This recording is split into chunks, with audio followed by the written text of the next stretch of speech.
Hi, hello, and welcome, my fighting frog. I finally have made it to episode 2. I know it's been a minute, so thank you so much for your patience. I appreciate it. To anyone who is still watching. All right, so we're still on the track of talking about unhealthy things that unhealthy people and toxic people or abusive people do, whatever word you want to use. Okay, so what I'll be talking about in this video is passive-aggressive behavior or passive-aggressive communication styles, however you want to name it. Okay, so we're going to be talking about that today. So first on the list is, what is passive-aggressive behavior? Again, I'm glad you asked. Good job. In passive-aggressive behavior or communication styles, the individual ends up not telling you or voicing their negative feelings that they may have towards you. It could have been because of anything. Maybe you said a mean joke and they didn't like it. Maybe you were a little curt with them and again, they didn't like it. It made them feel some type of way. The list can go on and on for why someone can make you feel negative feelings. But the issue is it's not voiced in a way that makes sense. Instead, what individuals do, instead of voicing their concerns or issues that they have, like being like, hey, what you said hurt my feelings, or being like, hey, I really didn't like what you said, didn't make me feel good, anything like that, that is not communicated. What is communicated instead is, so what these individuals do is they find subtle or indirect ways to express their anger towards you, and in doing so it ends up undermining you. Yeah, I don't know, but I can't say much because even in our own healing and our own growing, we also have to reflect on our own selves to be like, did I ever exhibit passive-aggressive behavior? And for myself, there were instances in my life where I did exhibit passive-aggressive behavior. Oh, you know what? I didn't have passive-aggressive communication. I used to have passive communication. Yeah.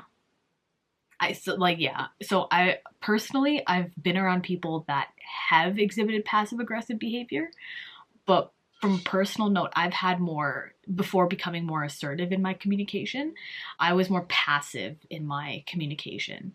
I was kind of a doormat, for the best way to put it. Like, I was just a doormat. Like, I let people walk all over me. I let people be rude to me because I was taught to keep the harmony or keep the peace. Yeah.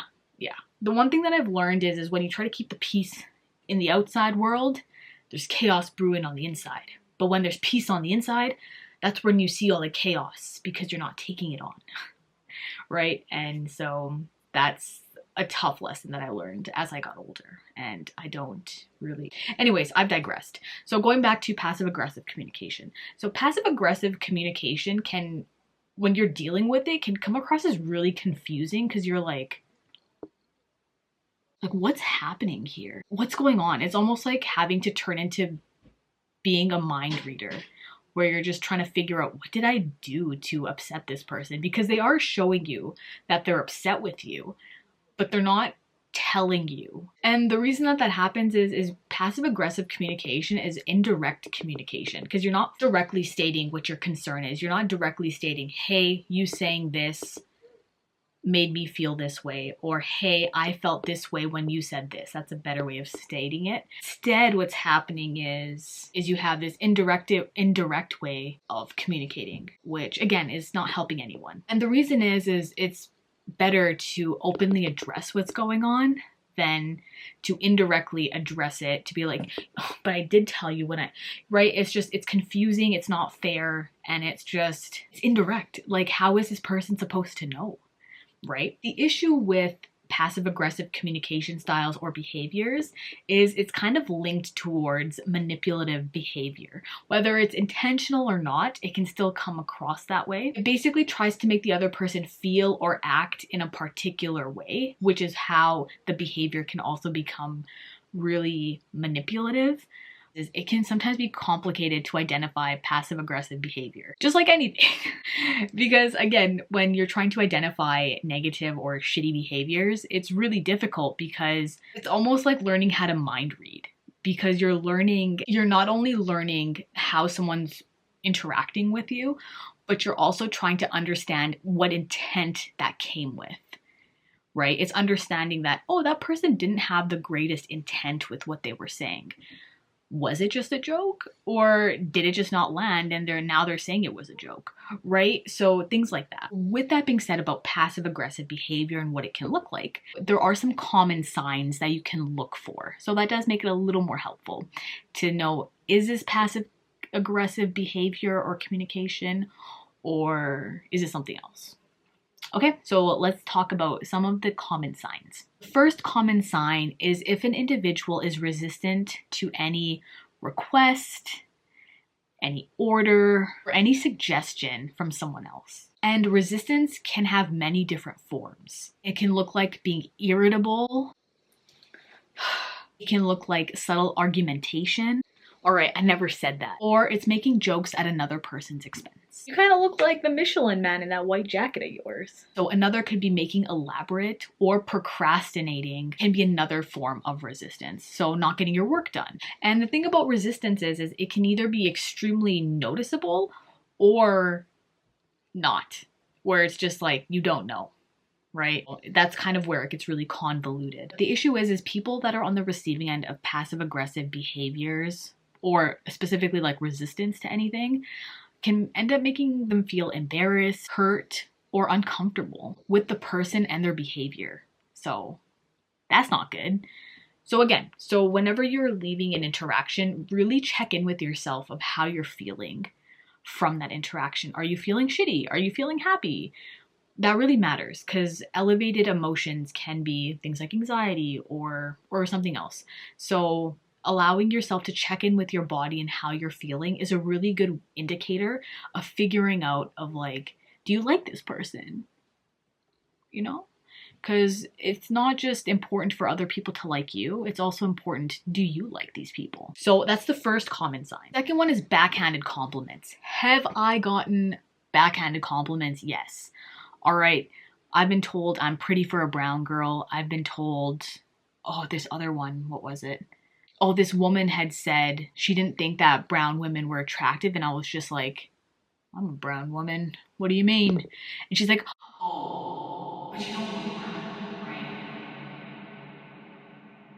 The lighting is just really affecting this, but what do you mean, mate? What do you mean? Ma'am, what do you mean? I've gotten many backhanded compliments throughout my life.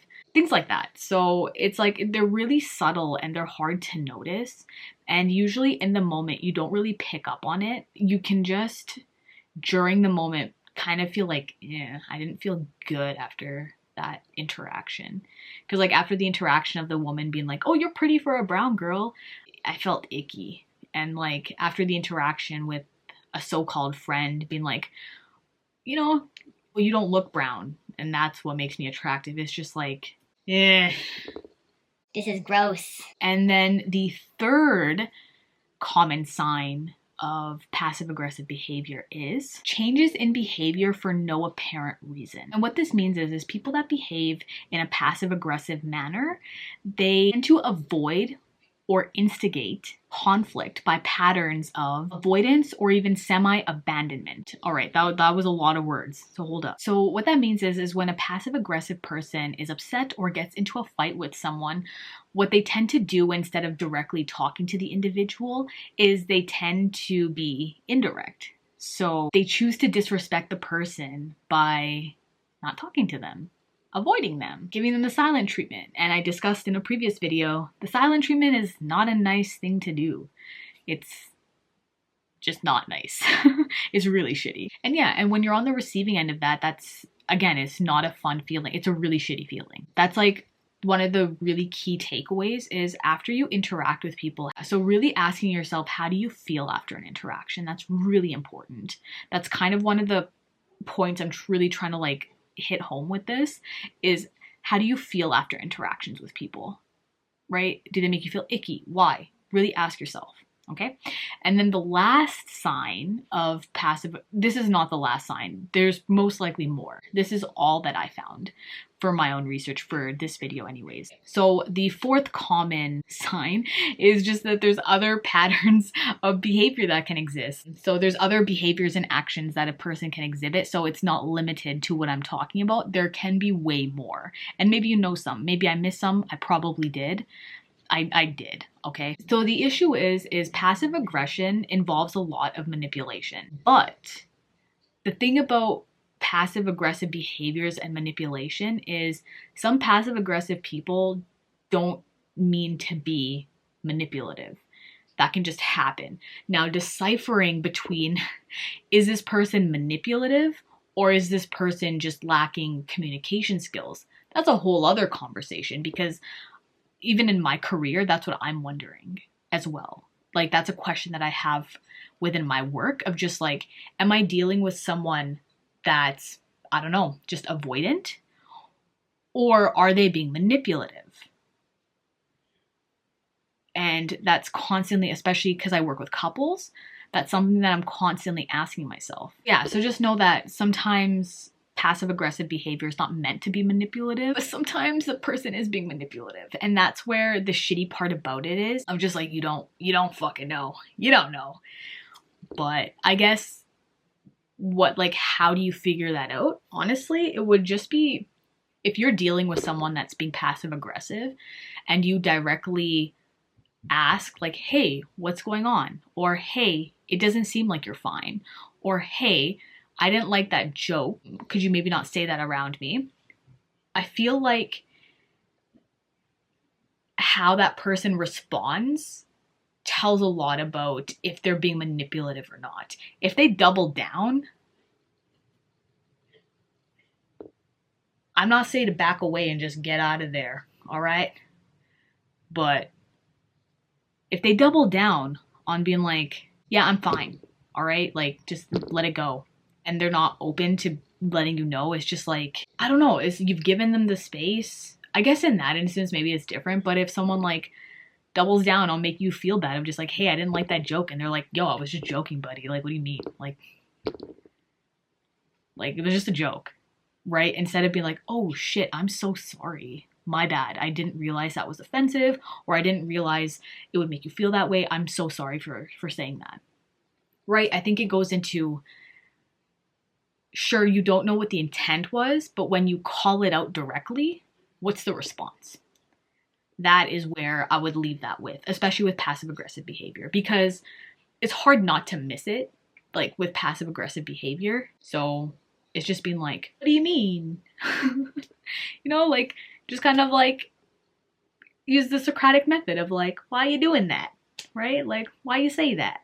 What's up with that? So thank you so much for watching this video. This was the second video, right? So yeah, so until the next one. Oh, I don't have my tea set with me. Cheers. Oh, hold on. Cheers. I've been trying to stay hydrated. Yeah. All right.